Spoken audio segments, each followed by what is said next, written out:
thank you all for coming. I'd like to start by thanking some people who have helped shape me into the person I am today. Grandma Jane always looked back brightly on our car trips, just talking about life and listening to G-Lin. And love that you keep an open house for me and my friends, and always stop by, eat your ice cream, and chill. My grandma Pawpaw, thank you for always making stays at your house special, making me the breakfast of a king literally every time I stayed at your house. Grandpa, thank you for taking me to flea markets, auctions, walks out at the land. They were always an adventure and usually came with a good snack. Thank you for teaching me how to cut firewood. Although I did not appreciate it when I was younger, I grew to enjoy seeing the fruit of my labor and being able to tell my friends I knew how to cut wood like a real man. You also taught me that carpentry was more than just measurements, it was an art, and you found your own style. My old neighbors, Mr. and Mrs. Musser, I thank you for showing me love, treating me like one of your own grandkids, and always letting me ride bike on your nice big driveway. I always enjoyed putting nice, long, black tire streaks all the way down the sand-colored driveway. I only realized once I was older that that probably was not the proper thing to do. Thank you. Danny Van Vliet, being my small group leader, you are one of my biggest mentors, other than my dad. I know I can talk to you about anything. Thank you for all the time you put into speaking wisdom into my life and pointing me to Jesus. I will miss not being in your small group. Chris Strayer, Danny, Tommy, you have all played a big role in my life by letting me behind the soundboard and lighting board.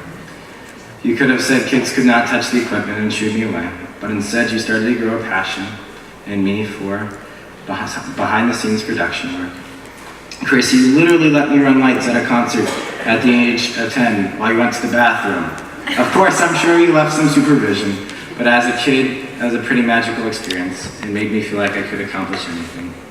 And thank you for supplying me with the coolest first job ever at your company. My beautiful sisters, Elsie, the pack leader. Your gift in writing and art amazes me. I deeply appreciate all the times you read books to me while growing up. Mem, while you're currently the prodigal child of the family who has left home to go to college, I want you to know, I still love you. I want to take this time to say sorry for all the times I pulled your hair while in the stroller as a toddler, and years after that. Rutha Rufus, your daily love and kisses are deeply appreciated. You're so smart, I can't wait to see where you go. Lois, or Fish, you always like a brother to me.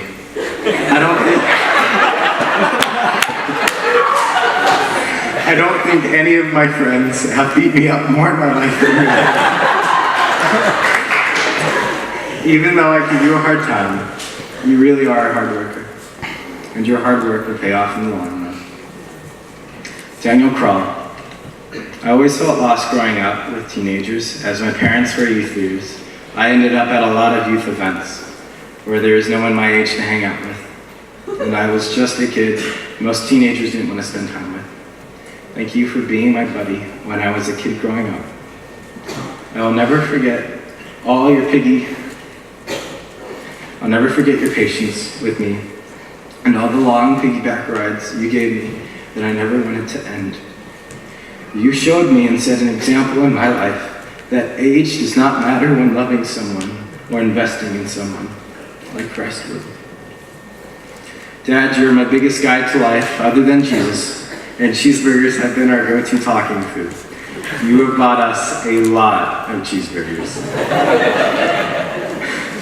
Thank you for having my back and supporting me. Whether it was helping me get my driver's license or my ham radio license, you were there. And thank you for all the work you do providing for our family. Mom, I would not be up here if it was not for all your hard work, your endless hours you spent teaching and working with me. You never gave up on me. Even with my eye problems, you drove me to Reading so I could get eye therapy twice a week. You read my high school books to me until this year when I could finally start picking it up myself. I don't deserve your love and time. Your love breaks me and shows me more and more how to show someone endless love. That's Christ's word. Future. For my future, I'll be continuing work in the production entertainment industry and pursuing music and evangelism. I've been thinking about attending a short-term urban mission training program or something like that. Whatever my pursuit in life, I will follow God's calling and opportunities and take with me my passions and dreams. My advice to my fellow students who are still stuck in school: cut your losses. Don't be afraid to make constructive mistakes in school to learn. I see a lot of people with great ideas, but no one's willing to try because they're afraid they may look stupid or partially fail. Be a servant to the Lord and a fool in the eyes of the world. I'd like to end with 2 Corinthians 12:9.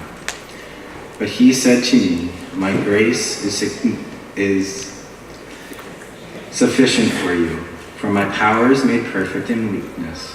Therefore I will boast all the more gladly about my weakness, so Christ's power may rest on me. It's only by grace that I live on my best days, and only by grace that I live on my worst days, and only by grace that I'm living now. Thank you. Praise God.